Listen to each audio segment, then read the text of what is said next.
সিলেট জেলার গোয়াইনঘাট উপজেলায় অতিবৃষ্টি ও উজান থেকে নেমে আসা পাহাড়ি ঢলে সৃষ্ট আকস্মিক বন্যায় সিলেটের গোয়াইনঘাট উপজেলার ১৩টি ইউনিয়নের হাওর ও নিম্নাঞ্চল প্লাবিত হয়েছে। সারিঘাট গোয়াইনঘাট সড়কের দুটি পয়েন্টে যথাক্রমে গোয়াইনঘাট রাধানগর জাফলং সড়কের শিমুলতলা পয়েন্ট প্লাবিত হয়েছে। হাওড়াঞ্চলের বাড়িঘরের মানুষ পানিবন্দী। রুস্তমপুর, লেঙ্গুড়া, ডোবাড়ি, নন্দীরগাঁও ইউনিয়ন পূর্ব ও পশ্চিম আলীরগাঁও, পশ্চিম জাফলং, মধ্য জাফলংয়ে প্লাবনের পরিমাণ বেশি হয়েছে।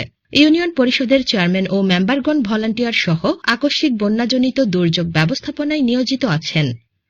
২৯ মে ২০২৪ তারিখ দুপুর ১২টার রিডিং অনুযায়ী গোয়াইনঘাট ব্রিজ পয়েন্টে পানির লেভেল ১০.১১ মিটার, বন্যাসীমা ১০.৮২ এবং সারিঘাট পয়েন্টে পানির লেভেল ১২.৮৮, বিপদসীমা ১২.৩৫, যা বিপদসীমার উপরে প্রবাহিত হচ্ছে।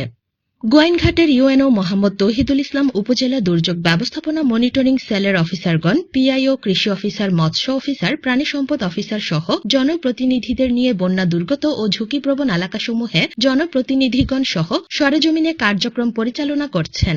যে সকল এলাকায় ঝুঁকিপূর্ণ ও প্লাবিত হতে পারে সে সকল এলাকার ঘরবাড়ি, বাজার ও দোকানসমূহ থেকে জানমাল নিরাপদে সরিয়ে নেওয়ার জন্য স্থানীয়দের সতর্ক করা হচ্ছে। উপজেলার ১৩টি ইউনিয়নে মোট ৫৬টি আশ্রয়কেন্দ্র প্রস্তুত রয়েছে।